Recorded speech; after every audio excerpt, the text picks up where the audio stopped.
Right, Emma. So for episode 14, we're really diving deep into something I think is absolutely foundational for any affiliate marketer, whether you're just starting or, trying to scale up. And that's compelling content creation. It's just so crucial, isn't it? Like you've got to stand out. Oh, totally, James. I mean, it's not enough to just throw up a blog post anymore, right? People are just swimming in content these days.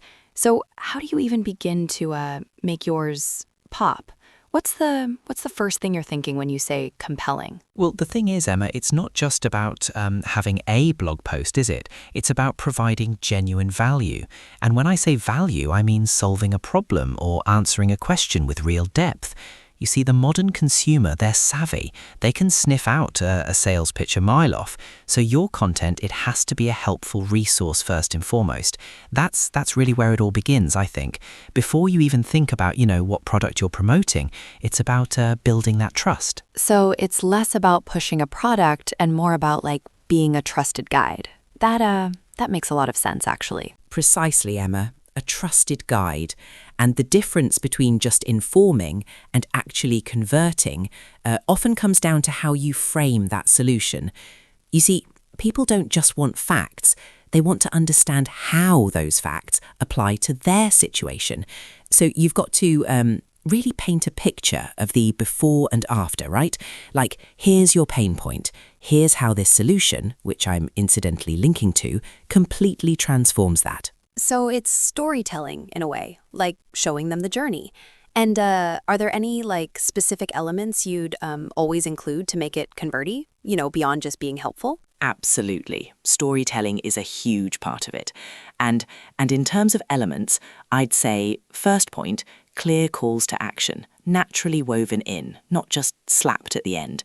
Second point, social proof if you have it, testimonials, results. Third point, address potential objections preemptively. That builds immense credibility. And crucially, use strong, active language. Don't be passive. Your readers, they want decisive guidance. It's all about leading them gently but firmly to the solution you're presenting. Oh, preemptive objections. That's smart. I never really thought about that quite like that. James, when we talk content, my brain immediately goes to blog posts and articles. But I feel like there's so much more out there now, right? What are some other formats that affiliate marketers should really be looking into? Because people consume information so differently these days. Oh, absolutely, Emma. Blogs are great, don't get me wrong. They're fantastic for SEO and in-depth guides. But you'd be remiss not to explore video, wouldn't you? YouTube reviews, short-form tutorials on TikTok or Instagram Reels, even live Q&As. People connect with faces. Then there's podcasts, obviously, like this one. Audio content is booming, great for commutes. Infographics are brilliant for digestible, shareable data, and email newsletters too for that direct connection and nurturing. Wow, that's quite a list. So it's not about picking just one then. It's about diversifying. And I guess repurposing must be huge there, right? Like turning a blog post into a video script, then into social media snippets? Precisely. Repurposing is a lifesaver. You create one strong piece of core content, then you slice and dice it into various formats for different platforms. Saves you a ton of time and extends its reach massively. It's just smart marketing, honestly. So, you've crafted this amazing content, right? You've thought about the user's journey, you've considered different formats, but if no one sees it, it's a bit like shouting into a void, isn't it? So now we've got to talk about getting eyes on it, early traffic generation. Right. That's the big hurdle, I think, for a lot of people just starting out. They've done the work, but then it's crickets. What are some of the initial steps someone should be taking to actually, get some traction? Is it all about paid ads from day one, or? Good question, Emma, and absolutely not all about paid ads from day one. In fact, for most, I'd say focus on organic first. SEO is your long-term play, so keyword research, optimizing your titles, descriptions, image alt texts, all that stuff makes a difference. Then there's social media. Don't just post and hope. Engage, join relevant groups, share genuinely helpful insights, and don't underestimate direct outreach or collaborations.